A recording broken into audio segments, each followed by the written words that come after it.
your child overheard you drop the F-bomb or the B-bomb or the S-bomb, and now it's their new favorite word. Or better yet, you overhear them in conversation and they swear and use words you've never even used, and you're like, what? I don't even talk like that. Well, hi, I'm Dr. Jasmine. I'm a clinical psychologist as well as a mom of 2 little girls. And in today's video, I'm going to be sharing why kids swear in the first place, and then most importantly, what we can do about it. So let's dive in. So I don't know about you guys, but I'll never forget the time my oldest daughter was singing a song that we all love and enjoy, and she dropped the B word, and we're like, oh my goodness. Our heart sunk. Can you remember the first time you heard your child swear? Drop down in the comments below, let me know. But this is a common question that I get, like, how do we handle swearing, right? Whether it's done in playful, just kind of testy behavior, or if it's done repeatedly out of anger, what is the best approach? So I'm gonna break it down for you in this video, but before I dive in, I just want to share with you that I have a free 2-minute quiz designed to help you understand your unique parenting style, as well as give you some concrete tips tailored to that unique approach so that you can start to see better behavior. So go to themomspsychologist.com/quiz after you watch this video and take my free 2-minute quiz. Again, it's 2 minutes, it's free, and it's a lot of fun. The links will be in the description as well as the comment sections below. Okay, so let's dive in.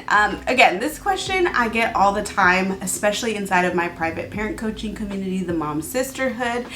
And I think that there are 2 distinct pathways, right? There are the kids that swear, maybe it's a one-time thing or it's a couple-time thing, right? It hasn't happened that often. And parents are just like, okay, how do I nip this in the bud? Or it's a chronic issue. So I'm going to speak to both because I think we need to handle them differently. Now, the first line of defense, the first tip I will recommend to you, and this is really whether your child swears or they just say something that catches you off guard. Like the other day, my little one started using the word evil, or she was asking me about a black eye, right? Just like weird, random things, and you're like, where did you learn that from, right? Where did you get that? Or they swear, right? Just in passing, and you're like, whoa, right? My little one started saying the P word, and I'm like, where did you hear that from? We definitely don't say that in our house. So anyways, the first line of defense, right? The first thing I want you to do is train your mind to think in curiosity. So my first question will often be when they throw these like random words at me is to say, oh, what do you think that means? Or what does that mean to you? Because 9 times out of 10, especially if you have a toddler or preschooler, they don't even know what they're saying, right? They're like, evil? I don't know. I just heard that in a TV show, right? So approach with curiosity. Don't jump to assumptions and conclusions that they know what that means and that they're using it maliciously, because you'll often find they don't know what that means.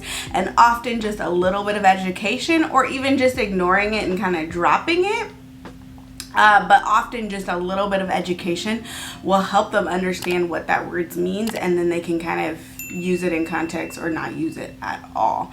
So let me dive into the question that I received from a mom inside of my private parent coaching community, the Mom Sisterhood, because I love this question, and I think there's a lot of gems that and lessons that can be learned from her specific scenario. So she wrote in and said, I accidentally had my 4-year-old overhear me say stupid.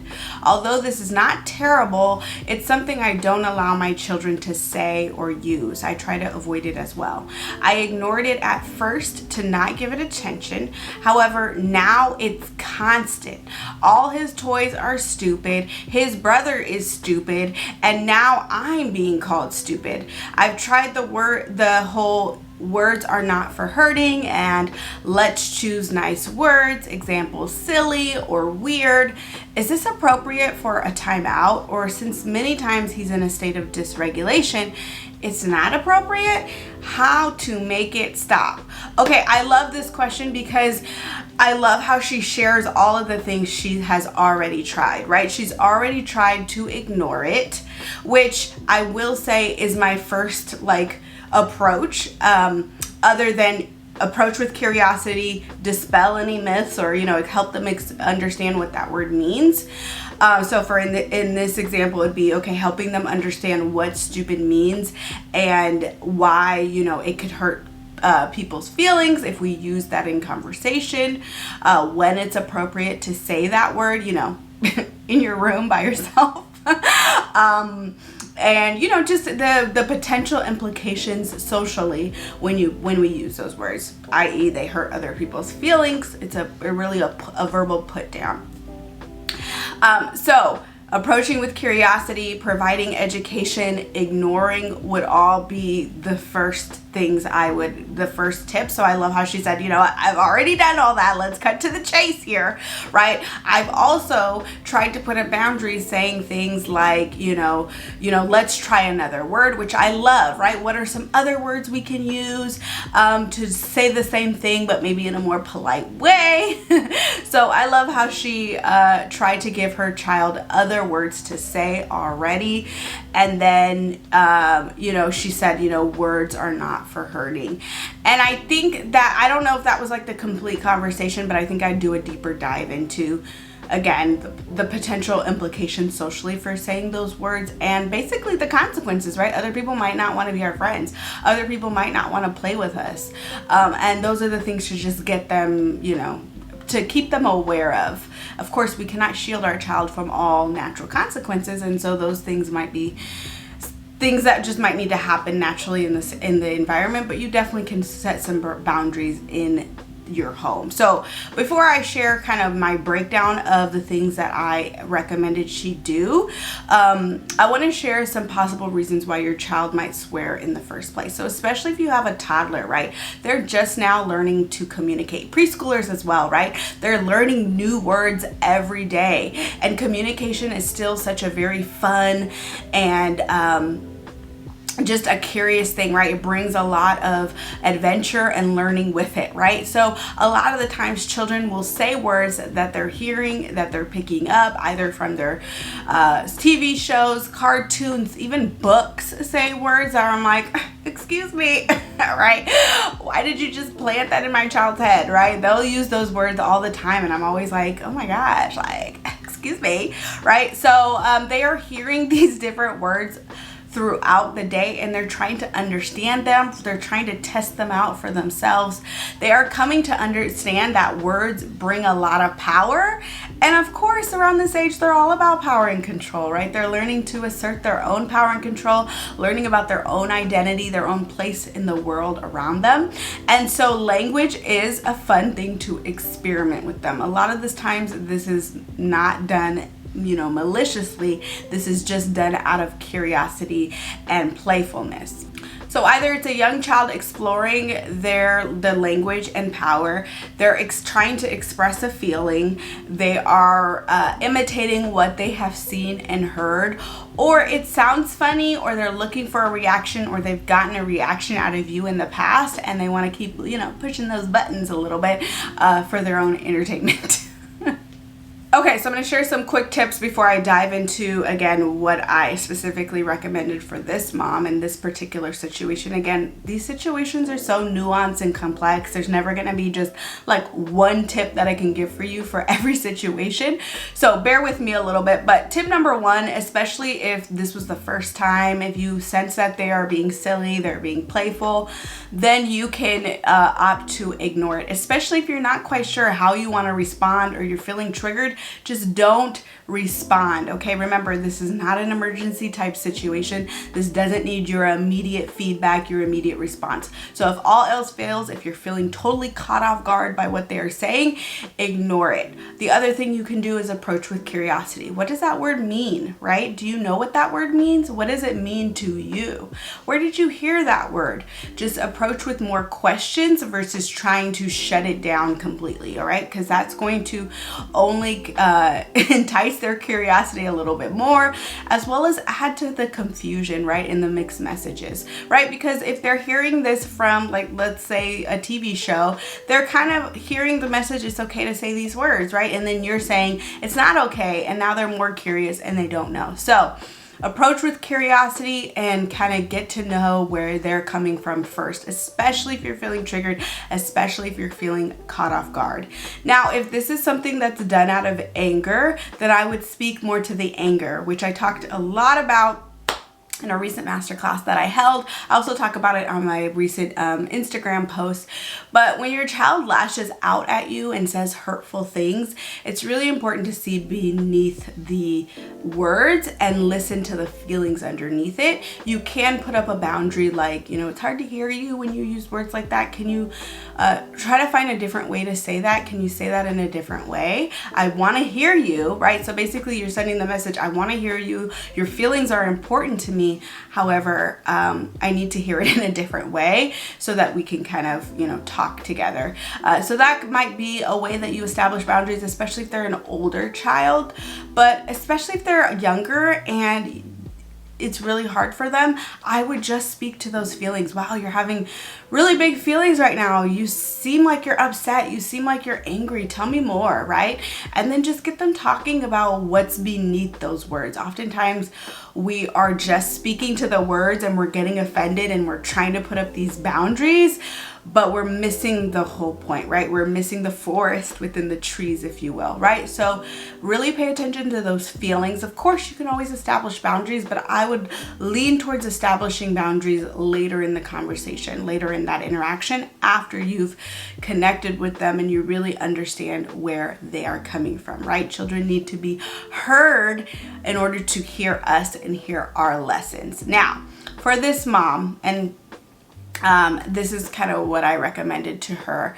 And that is to say, I understand that you're upset, right? Because of XYZ. So this child is using the word stupid to describe everybody. So let's say they're saying, hey mom, you're stupid, right? So you can say, I understand you're upset about XYZ, whatever's going on in the environment at that time, right? Or if you're not sure, inquire more about, what's going on for them. And then, pull them aside to talk. Don't talk about this in front of siblings. Don't talk about this in front of other people. It's really best to slow yourself down, slow your child down, and have this conversation in private so that you guys can, connect with each other. Now, if they're activated, you may need to spend some time connecting with them in other ways, like play, right? Talking about something else and then going back to, hey, just a moment ago, I heard you use the word stupid to describe me. I want to talk to you about that. So again, during these conversations, always lead with curiosities. I heard you use that word stupid to describe your brother or me. What does that word mean to you? Yeah. And then you can kind of see, where are they coming from? Do they understand that that's a hurtful word? If not, then you can say, yes, that word stupid is a put down, right? It's meant to put somebody down, and it actually really hurts people's feelings, right? Words actually hurt people's feelings. I understand that you were upset at brother, and that's why it's so important before you even do all this teaching to understand from your child, like, what was happening in that moment, because oftentimes we don't even see these things, especially if it's between siblings. So get your child's perspective, right? What was brother doing in that moment right before you said that word, right? You really want to understand your child's triggers so that you can shine the light to them on their own triggers so that they can understand their emotional world better, right? So the basic message that you're sending in this conversation is, one, you're educating if they're not clear on what stupid means. So you want to provide some education on, what that word means and why we don't want to use that socially, as well as sending the overall message. It's always okay to feel upset. I totally get it. You were so upset because you weren't done playing with that. And you want to sound like that, right? You want to sound like, oh my God, I get it. You weren't done playing with those blocks and he came in and snatched them. Like, I would have been disappointed too. You really want to lead with that. And, right, not but and there are other ways you can tell brother how you are feeling or get help in that situation, so that you make the right choice, right? Because this is such a powerful lesson that will help him in so many other ways, right? When he gets frustrated at school or playing sports or an extracurricular activity, right? This is such a important life skill, right? How do we handle our frustration in healthy ways? We're not going to always get it right. I mean, us adults don't get this right all the time, right? But these are the lessons that we can start to teach. So you're drawing that boundary there and helping them, is depending on their age, explore with them the different options they have, right? They could take a break. They could tell brother very clearly their boundaries, and if brother doesn't listen, go get help, right? They could remove themselves from the situation, whatever it is, right? A lot of the times it's going to get help or expressing a boundary verbally, and hopefully that works. And if not, again, getting help. But helping them understand there are so many other choices other than lashing out with their words. And then I would stop and say, does this make sense? What questions do you have for me? Stop and really allow them to ask questions, or allow them to express what they're thinking, what their opinions are. And then, helping them understand we're going to work through this. And so I would role play with them in these moments, right? And get silly, get playful, but role play the time where he was frustrated with brother about the blocks, right? And you can show him first, oh, I'm getting so frustrated, right? Pretend he's brother and your child, and you can act silly, get a little exaggerate a little bit, have fun, but say space please, or I don't like that, or what, I'm gonna go tell mommy, I'm getting frustrated, I'm gonna go tell mommy. And then you guys switch and he gets to role play himself in that situation, making a different choice. And basically what you want to over and over remind your child is that we always have a choice, and that we're always working towards making better and better choices, and that we're gonna work on this as a team, right? They're not alone with this. You're not judging them for their mistakes. Everybody has mistakes. And so I'm gonna help you. I'm gonna be your partner along this path as you learn to make better choices. And then on the back end, outside of these moments, because that's where a lot of the work happens, you want to be proactive about teaching them and reinforcing the idea of using kind language even when we're frustrated. So this could be in play where the action figures are getting upset and they make a different choice, or this can be through children's books, which I will have a bunch of links of some of my most favorite children's books around this topic.